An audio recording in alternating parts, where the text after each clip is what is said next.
Salut, je m'appelle Sarah, j'ai 14 ans et je suis de confession catholique. Comme le reste de ma famille, je me sens liée à l'Église catholique. Le catholicisme est un mouvement au sein du christianisme. Le mot catholique signifie universel. Ceci veut dire que le message catholique et l'Église catholique s'adressent à tous.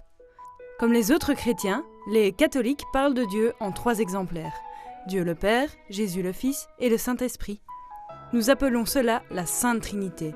Cela se reflète également dans le signe de la croix que les chrétiens font en disant « Au nom du Père, du Fils et du Saint-Esprit ». Le signe de la croix est un acte symbolique et fait référence à la croix sur laquelle Jésus est mort, l'un des symboles les plus importants de notre foi. Jésus est né au 1er siècle de l'ère chrétienne, en Palestine, et était une personne unique. Il a raconté de nombreuses leçons et histoires inspirantes et a accompli des miracles. Il a annoncé le royaume de Dieu, un royaume d'amour et non de puissance. C'est pourquoi Jésus a aussi connu l'opposition.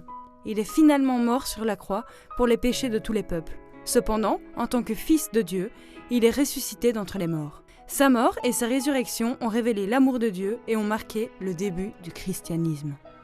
Aujourd'hui, c'est Noël! Chaque année, le 25 décembre, les chrétiens du monde entier célèbrent Noël. Avec Noël, les croyants célèbrent la naissance de Jésus-Christ. Noël est une véritable fête familiale. Nous nous réunissons avec toute la famille pour un bon repas et pour ouvrir les cadeaux. Tu sais ce que j'aime aussi à propos de Noël? La scène de la nativité. Une crèche nous rappelle la naissance de Jésus. Les catholiques placent généralement la crèche à côté du sapin de Noël, qui bien évidemment est décoré. Outre Noël, il existe d'autres fêtes qui ont une place et une signification importante dans la vie des catholiques. La fête la plus importante est Pâques. À Pâques, les chrétiens commémorent la résurrection de Jésus du tombeau. L'amour de Dieu est plus fort que la mort. Pâques est donc le symbole de l'espoir et de l'avenir.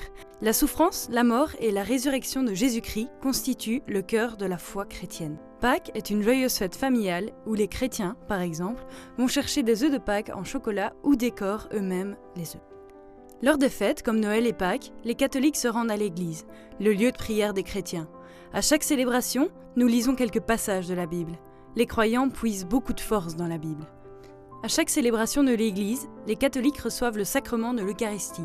En outre, les catholiques reçoivent toujours le sacrement de l'Eucharistie lors d'une célébration.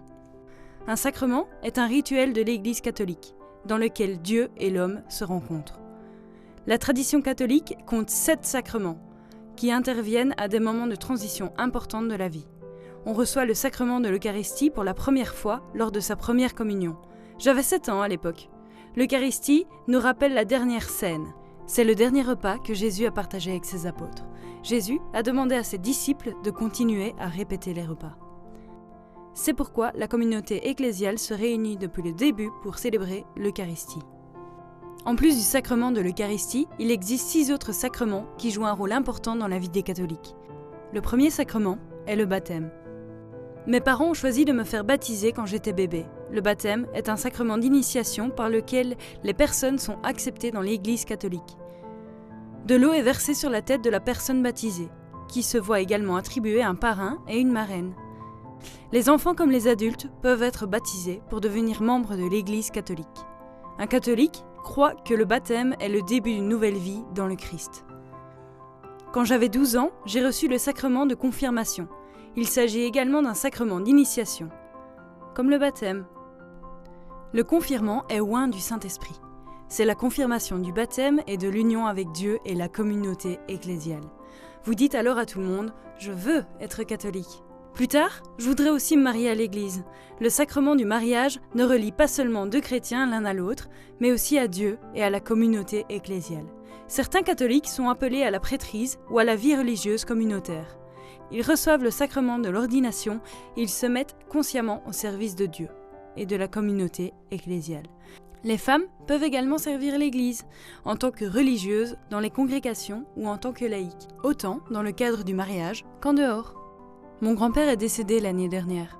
À la fin de sa vie, il a reçu le sacrement de l'onction des malades, ce qui a été un moment spécial et réconfortant pour lui et notre famille.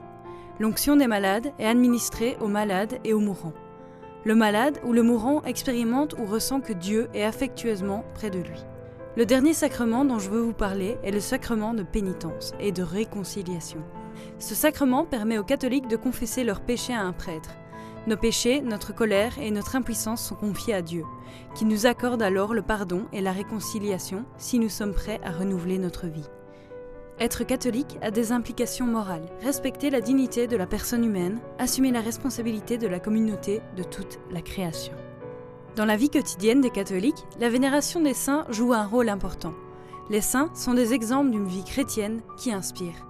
La plus célèbre des saintes vénérées est Marie, la mère de Jésus. Il existe également certains lieux liés à Marie, comme Lourdes en France.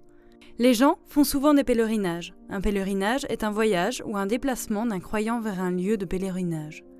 Pour de nombreuses personnes, un pèlerinage est une expérience inspirante qui reste gravée dans leur mémoire pour le reste de leur vie. Pour finir, je voudrais dire quelque chose sur la Cité du Vatican à Rome, car c'est le lieu le plus important pour les catholiques du monde entier. Car c'est le siège de l'Église catholique. C'est là que vit le pape. Le pape est le chef de l'Église catholique romaine. Outre le pape, il existe 3 autres fonctions au sein de l'Église catholique: évêque, prêtre, diacre. Les fidèles catholiques, qui n'assument pas la fonction officielle, sont appelés laïcs. Les laïcs sont appelés à s'engager dans la société à partir d'une inspiration chrétienne. Je voudrais conclure par une prière, peut-être la plus célèbre prière des chrétiens dans le monde, donnée par Jésus lui-même, notre Père. Notre Père qui es aux cieux, que ton nom soit sanctifié, que ton règne vienne, que ta volonté soit faite sur la terre comme au ciel. Donne-nous aujourd'hui notre pain de ce jour. Pardonne-nous nos offenses comme nous pardonnons aussi à ceux qui nous ont offensés. Et ne nous laisse pas entrer en tentation, mais délivre-nous du mal.